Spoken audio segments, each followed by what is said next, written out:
ఏపీలో ఎన్నికల కోడ్ అమల్లో ఉన్నప్పటికీ జగన్ ప్రభుత్వం భూసంతర్పణ చేసింది.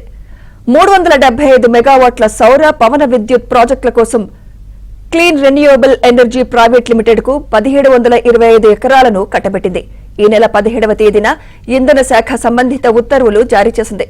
నంద్యాల జిల్లా కొత్తపాడులో 1350 ఎకరాల్లో 225 మెగావాట్ల సోలార్ డీసీ ప్లాంటు, అనంతపురం జిల్లా తలారి చెరువు, నంద్యాల జిల్లా బోయల ఉప్పలూరు, కడప జిల్లాలో 150 మెగావాట్ల పవన విద్యుత్ ప్రాజెక్టును ఏర్పాటు చేస్తామంటూ క్లీన్ ఎనర్జీ సాంప్రదాయేతర ఇంధన వనరుల శాఖ మేనేజింగ్ డైరెక్టర్ కు దరఖాస్తు చేసింది. ఎకరాకు 5 లక్షలు లేదా ఏటా 31,000 చొప్పున అద్దెకు భూములు ఇచ్చేందుకు ప్రభుత్వం అంగీకరించింది. ప్రతి 2 ఏళ్లకు 5% చొప్పున అద్దె పెంచాలని ఉత్తర్వులో పేర్కొన్నారు.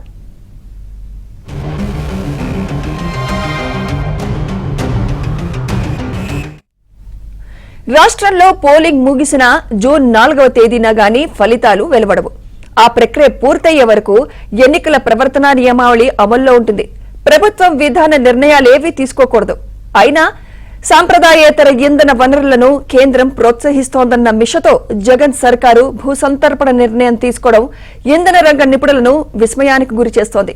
ఓవైపు కోడ్ అమలు, ఇంకోవైపు రాష్ట్రంలో ప్రభుత్వ మార్పు తథ్యమంటూ జోరుగా ప్రచారం జరుగుతున్న సమయంలో క్లీన్ ఎనర్జీకి ఏకంగా 1725 ఎకరాలు కట్టబెట్టడాన్ని తప్పుపడుతున్నారు.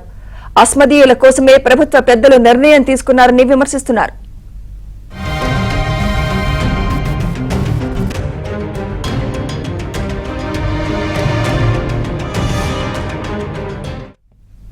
ఫలితాల ముంగిట ఇంత హడావుడిగా క్లీన్ సంస్థకు భూపందేరం వెనుక ప్రభుత్వ పెద్దలు ఉన్నట్లు తెలుస్తోంది.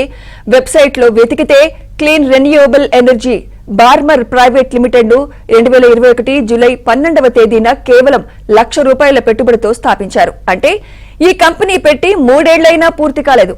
ఇది ఢిల్లీ పారిశ్రామిక వాడలో ఉన్నట్లుగా పేర్కొన్నారు. అరుణ్ త్రిపాఠి, సీతాంశు రస్తోగి డైరెక్టర్లుగా ఉన్నారు. కంపెనీ కార్యకలాపాలు అంతంత మాత్రమే. ఆర్థిక లావాదేవీలు కూడా పారదర్శకంగా లేవు. లక్ష పెట్టుబడితో దాదాపు 2 ఏళ్ల 10 నెలల కింద స్థాపించిన కంపెనీకి 1725 ఎకరాలు కట్టబెట్టడంపై సందేహాలు నెలకొన్నాయి.